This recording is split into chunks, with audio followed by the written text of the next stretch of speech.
Looking for how to fix apps not showing on home screen Samsung or installed apps not showing on Samsung.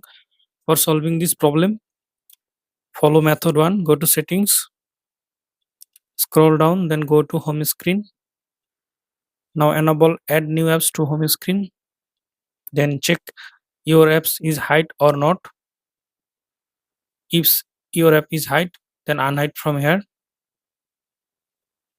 Done. Now follow second method. Scroll down, go to apps, click on three dot, click on reset app preference, click on reset. Now follow third method. Search for gaming hub. Tap on gaming hub, tap on disable. Thought not working, then follow method 4.